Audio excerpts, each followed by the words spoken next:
It was kind of spooky, but also like really exciting.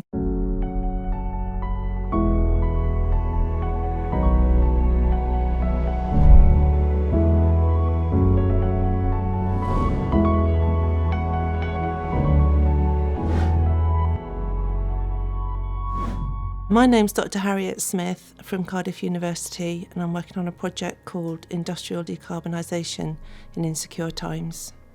We're a social science project, and our role is to look at how the industrial changes are going to impact on people locally. So we're interested in the everyday lives of people living in cities and spaces where there are going to be new technologies. My favourite subject was actually geography, but I didn't have a very good time at school and I was actually a really bad truant. My truancy timetable worked around when I could get away with not going to school, which really depended on when my parents were going to be around or not. I basically had a really long way round into academia. When I first left school, I didn't want to go to university.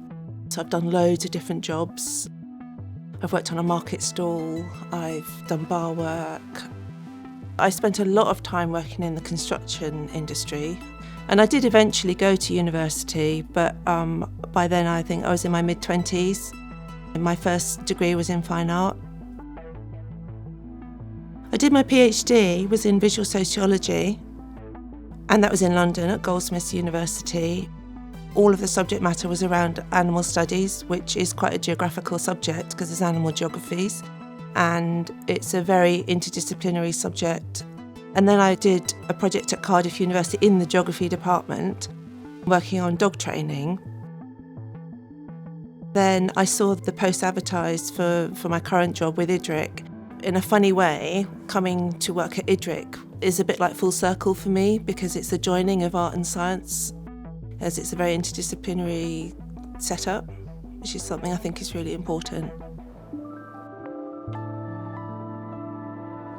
I think the hardest barrier for me getting into academia was I'm mildly dyslexic, which was probably why when I was at school I didn't have such a great time.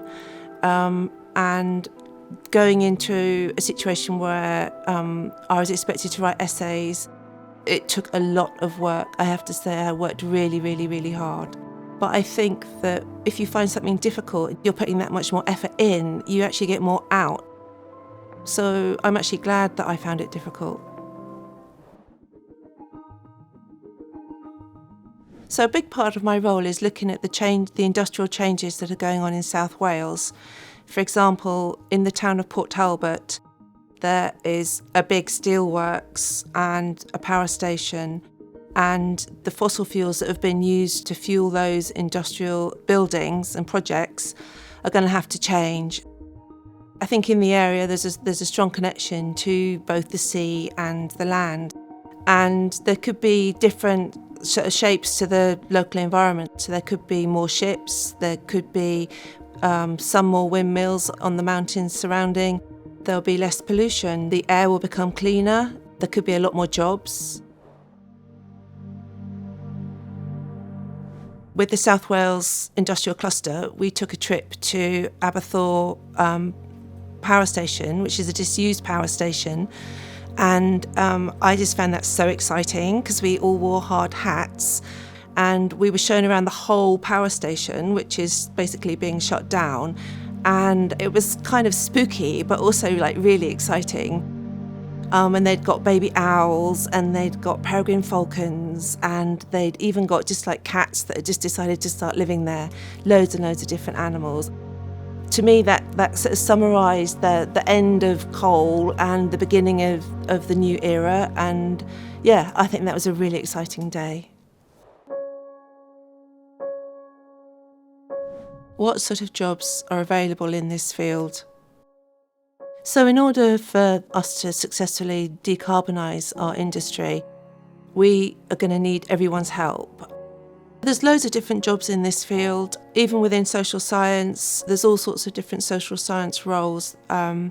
There's different types of researcher roles. There are management roles, there's project management roles, there's loads of different project planning, organising human resources, and we have people that work with graphic arts, do stuff with us. So that, yeah, I mean, you name it, there's probably a role.